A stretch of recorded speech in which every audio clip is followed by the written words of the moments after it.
안녕하세요. 입시양명입니다. 12월 4일 수능 성적이 발표되었죠. 이 이후에 26일부터 정시 원서 접수가 시작됩니다. 수능 후 대입 일정 어떻게 진행해야 될까요?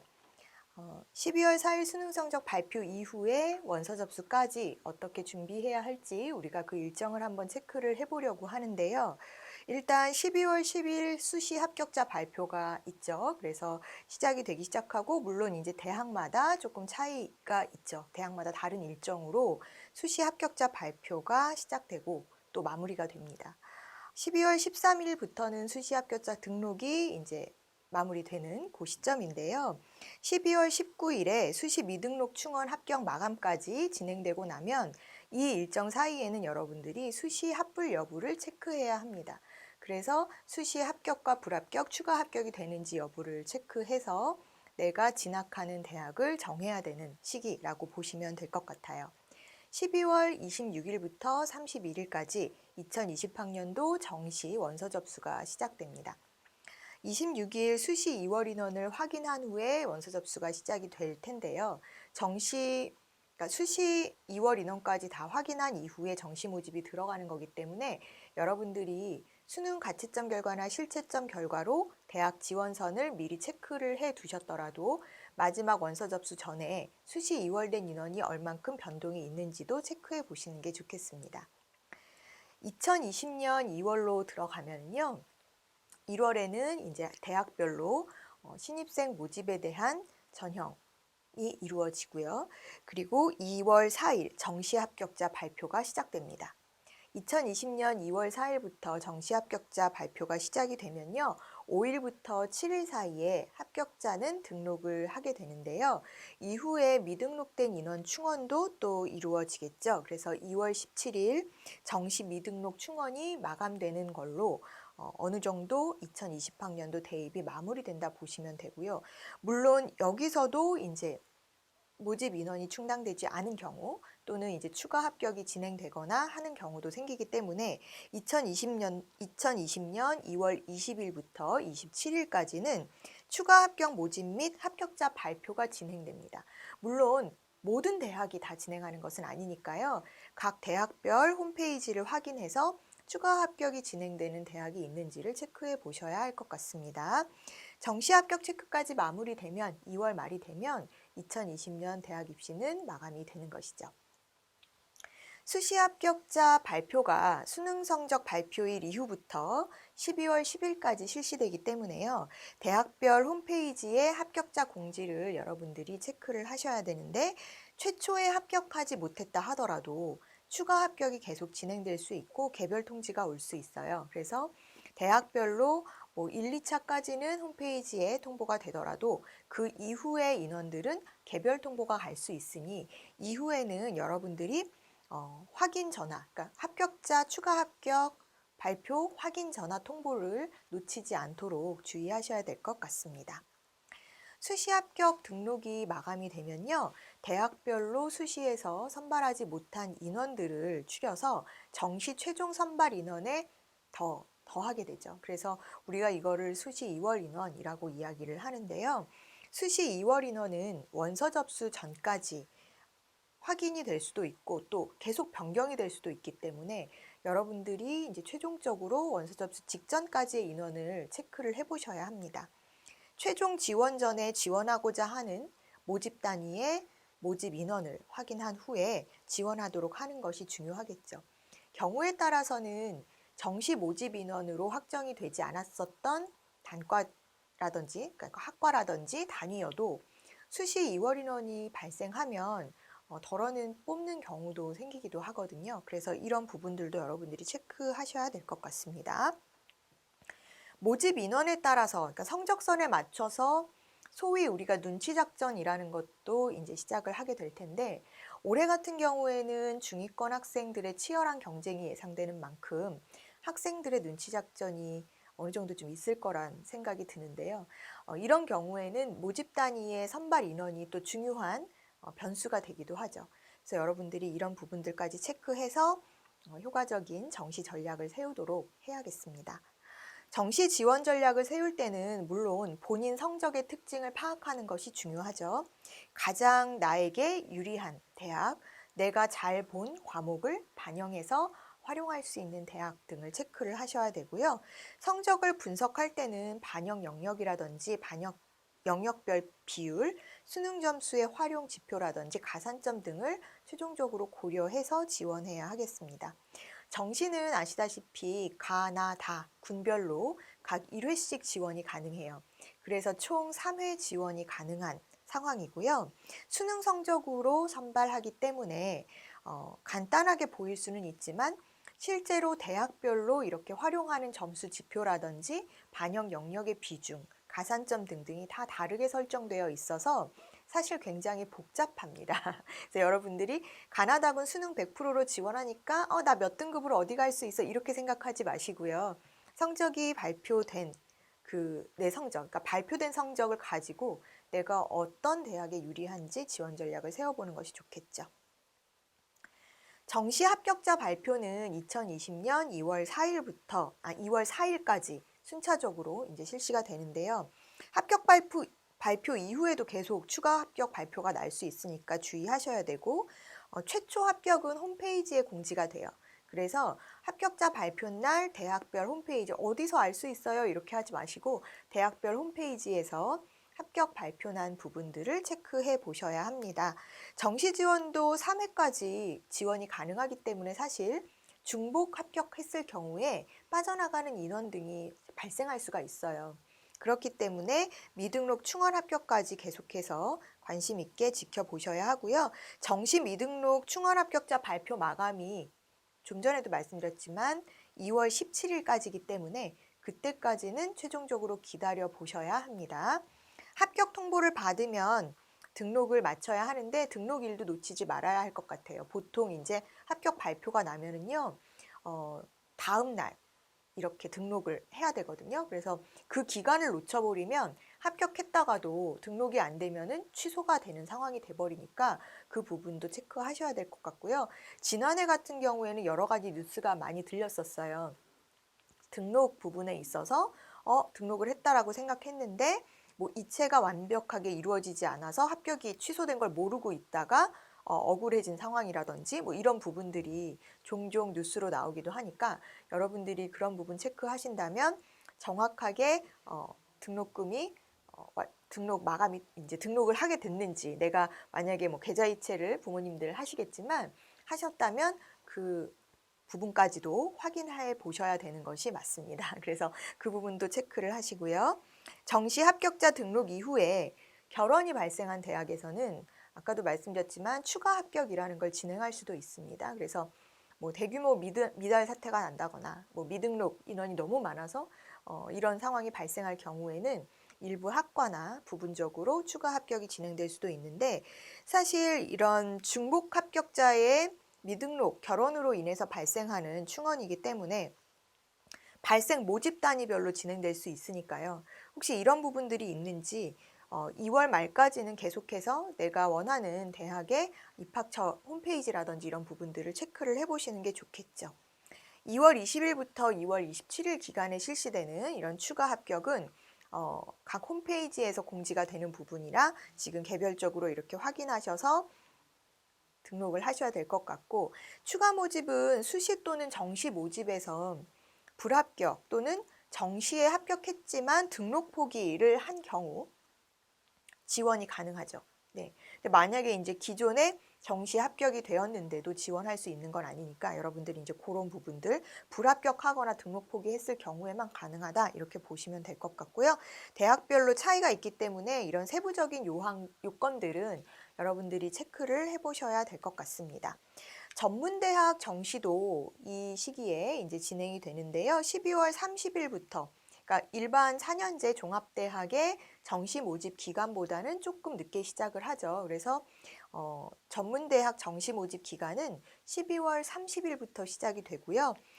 1월 달 초까지 이렇게 진행이 되니까 여러분들이 이 부분도 체크하셔야 되고요. 정시 모집 합격자 발표 및 충원 합격 발표 또 추가 접수는 대학별로 실시 기간이 다르기 때문에 2020년 2월 7일 끝으로 전문대학 입시도 마감이 된다. 이렇게 보시면 될 것 같습니다. 그래서 전문대학 정시까지도 생각하시는 분들은 12월 말에 이제 4년제 종합대학 원서 접수 외에도 전문대학 정시 접수 원서 접수 기간도 놓치지 말고 확인하셔야 될 것 같습니다. 2020학년도 이렇게 정시가 마무리되고 있는데 이제 고3 학생들은 2월 달까지 가면 어느 정도 마무리된다고 홀가분해 하실 수 있겠지만 이제 고3이 되는 우리가 예비 고3이라고 부르는 고등학교 2학년 그다음에 현재 고2 학생들은 본격적으로 이제 수험생이 되는 그런 상황이죠. 그래서 사실 1, 2년 뒤 또는 1년 뒤에 당장 수능을 치러야 하는 고2 학생들의 심리적인 부담감이 커지는 시기라고 볼 수 있는데요. 수능까지는 1년이라는 시간이 남아있다라고 볼 수도 있겠지만 고3 수험 생활은 1, 2학년 때보다 사실 해야 될 것들이 많아서 빠르게 지나가죠. 시간적인 부분은 똑같지만 우리가 상대적으로 느끼는 어떤 속도감 또는 빠름이라는 것은 사실 굉장히 눈 깜짝할 사이에 1학기가 지나갔어요 라고 말할 정도로 진행되기도 하는데요. 일단 3학년 되기 전에 우리가 겨울방학 때 무엇을 하면 좋을까를 고민을 해봐야 되고요. 또 3학년이 되어서 3월에 학력평가를 보고 성적을 받게 되면 4월에는 중간고사가 있고 또 중간고사 끝나고 나서 5월부터는 대학별 모의 논술이나 뭐 이런 부분들이 계속 실시되니까 계속해서 대학 입시에 대한 정보 또 내가 응시를 또 해봐야 되는 그런 시간들이 주어지게 되죠. 그래서 굉장히 바빠진다라고 보시면 되고요. 또 6월 달에 이제 평가원 모의고사, 수능 모의고사를 치르고 나면은요, 수시 전략을 세우는 부분들이 이제 본격화되는데요.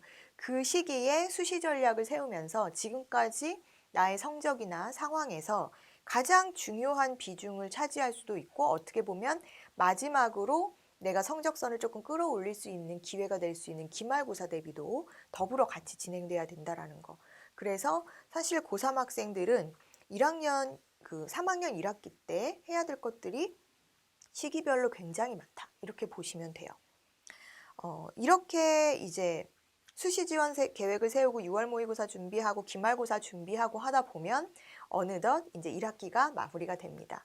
8월 말까지 학생부 마감이 되죠. 그래서 수시 원서 접수를 할 때는 3학년 1학기 학생부까지 반영이 되는데요. 8월 말까지 학생부도 완료가 되면 9월 초에 수시 원서 접수가 시작이 되기 때문에 사실 원서 접수에 필요한 또 다른 서류인 자기소개서 등등 기타 서류들은 사실 여름방학 때 미리 준비가 되어야 되는 부분이라는 거 여러분들이 체크를 해두셔야 될 것 같고요. 10월 달에 이제 수능 전에 대학별고사와 수능 마무리 작업이 들어가는데 대학별고사라고 하면은 우리가 학종에서의 면접이라든지 또는 수능 전에 치르는 논술고사 등등이 이에 해당된다라고 볼 수가 있겠습니다.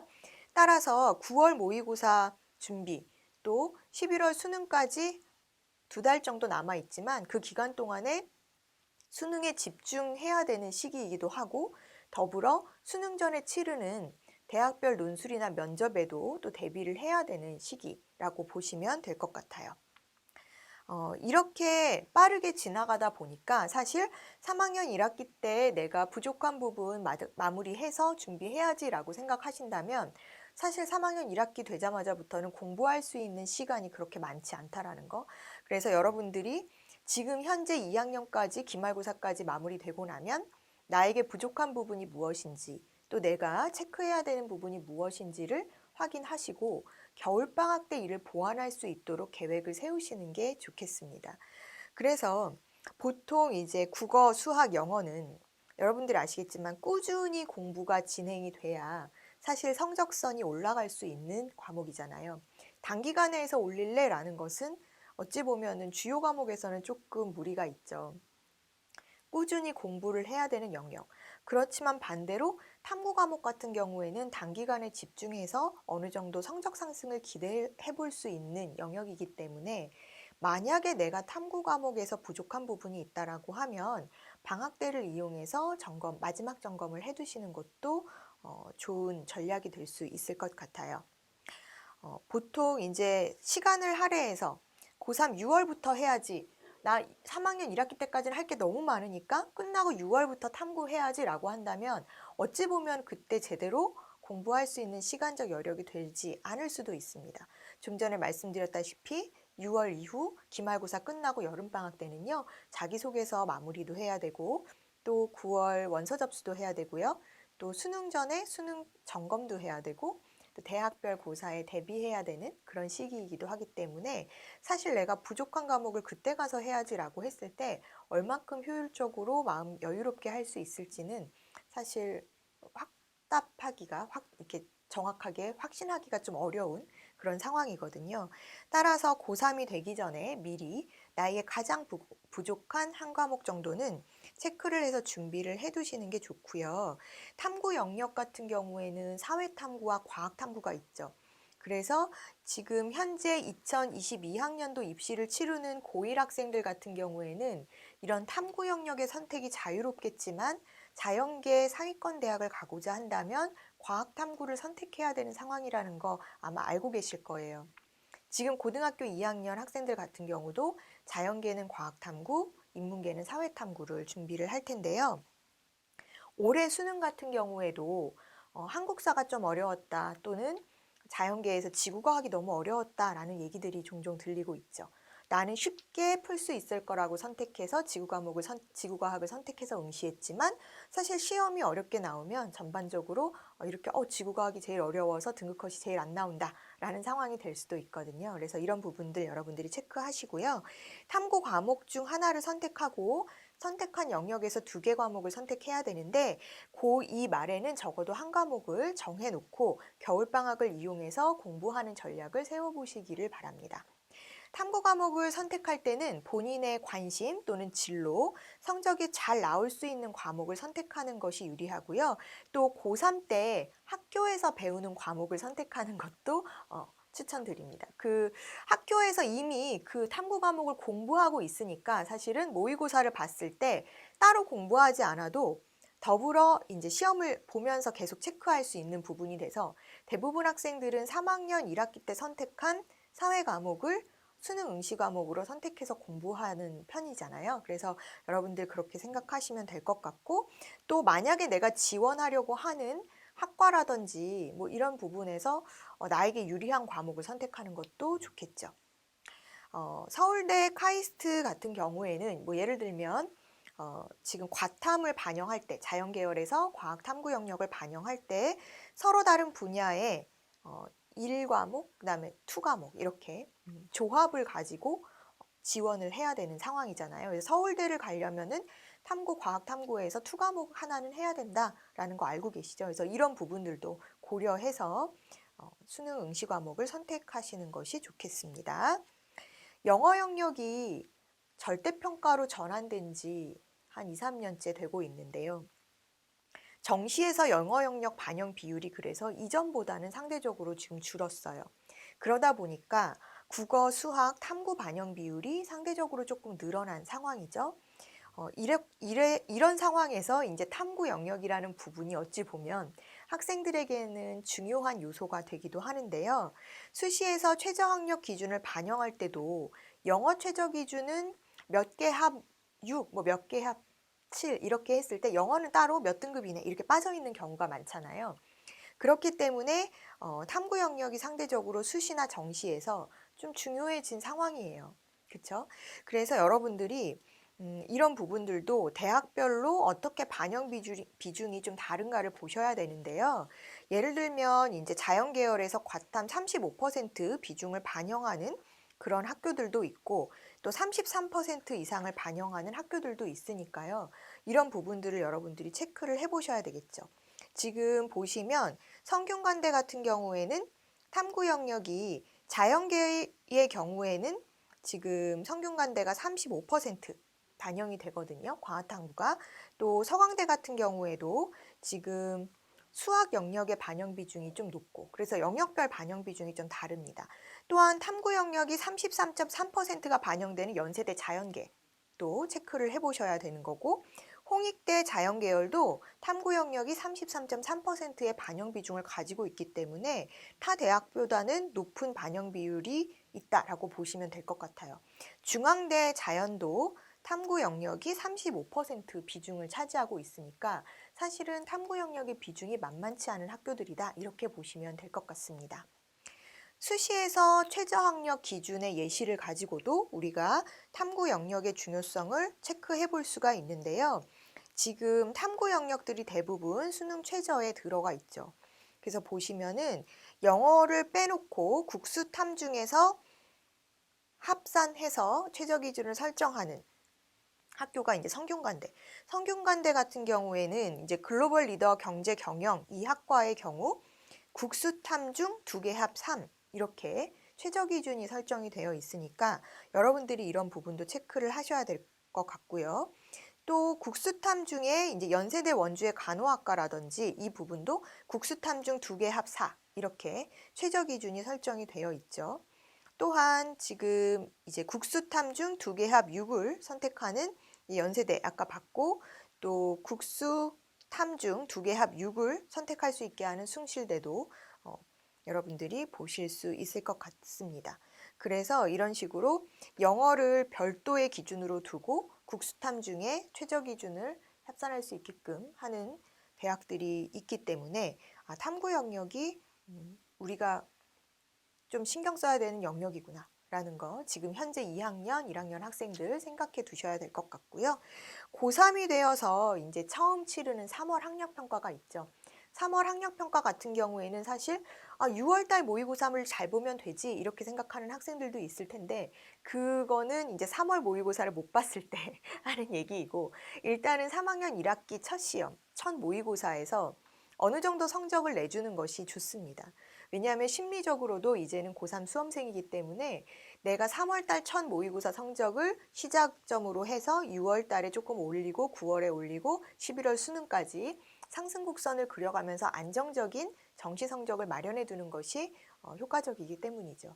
그런데 3월 달부터 보통 학생들은 아마 지금 재학생들의 문제는 이럴 거예요. 아마 공감하시는 분들 많을 텐데 수시 전형, 수시 비중이 많고 그 다음에 서울권에서는 학생부 종합전형의 비중이 높다 보니까 상대적으로 1, 2학년 때는 사실 학생부 관리하기에도 바빠서 수능 모의고사를 제대로 신경 쓰지 못했어요.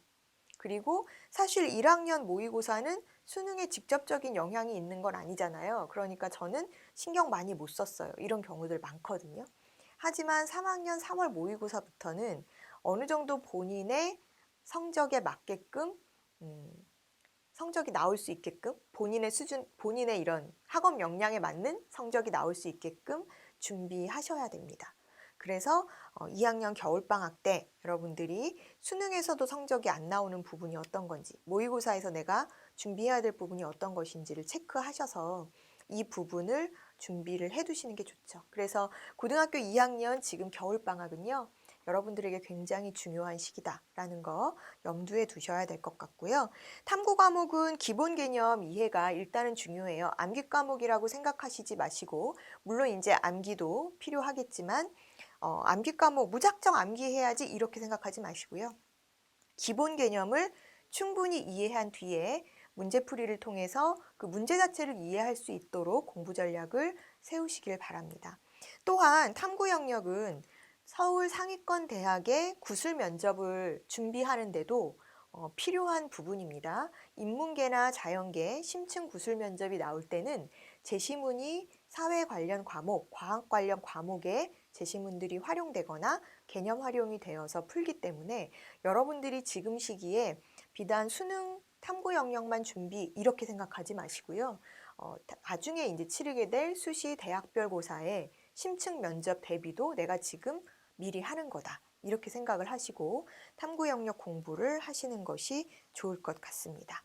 개념 노트 정리라든지 이런 부분을 활용해서 준비해 주시는 것도 좋겠죠. 그래서 자신에게 가장 효율적인 학습 전략을 찾아서 그 부분을 단기간, 겨울방학이라는 짧은 시간 동안에 한 과목 정도는 마무리하시는 것이 바람직하다고 볼 수 있겠죠.